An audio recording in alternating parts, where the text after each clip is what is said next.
বইয়ের সিলেবাস পাল্টাইছে সরকার, জুলাই আগস্টের বিপ্লবের ঘটনা ঢুকাইছে। কি ঘটনা করেছে সেটা না দেখি। এটা পঞ্চম শ্রেণীর বাংলা বই। দেখেন, হাসিনার নাম নেয়নি। পরে মনে হয় পুলিশের দায় শুধু, আওয়ামী লীগ নাই, ছাত্রলীগ নাই, গণঅভ্যুত্থানের বিরুদ্ধে মেইন কালপ্রিটের নাম নাই। এরা বাচ্চাদের কি শিক্ষা দিতে চায়? যদি বইয়ে হাসিনার নামই লেখা না হয়, আওয়ামী লীগের নামই লেখা না হয়, তাহলে গণঅভ্যুত্থানটা হইলো কার বিরুদ্ধে? জনগণ তো হাসিনার বিরুদ্ধে দাঁড়াইছে, পুলিশ তো প্রতিরোধ করতে গিয়ে নিপীড়ন করছে। এই নৃশংস প্রতিরোধের দায় কেবল পুলিশকে দিচ্ছে। কেন হাসিনার নাম কেন নিচ্ছে না? বাচ্চাদের জানা উচিত না হাসিনা জোর করে ক্ষমতায় থাকা এবং তার অপশাসনের বিরুদ্ধে আমরা ফাইট করছি।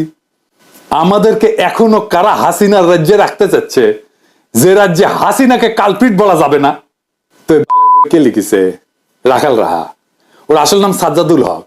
এই এত ইসলামোফোব যে নিজের মুসলমান নামটা পাল্টায় এটা হিন্দু নাম নিছে। প্রকৃতি খিল হয়েছে। নবম দশম শ্রেণীর বাংলা বইয়ে জুলাই আন্দোলনের ইতিহাস কেন্দ্রিক একটা গদ্য যুক্ত করা হয়েছে।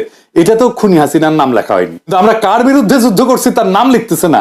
কারা শহীদদের খুন করছে, গুলি করছে, পঙ্গু বানাইছে, অন্ধ বানাইছে, তাদের পরিচয় বলতেছে না। এটা কেমন ইতিহাস? 4-5 মাস না যাইতেই এই ইতিহাস বিকৃতি, তাও গণ অভ্যুত্থানের সরকার ক্ষমতায় থাকা অবস্থায়। পরে কি হবে তাইলে ভাবেন। এই বই রাগালরা ঢুকে দিবেন।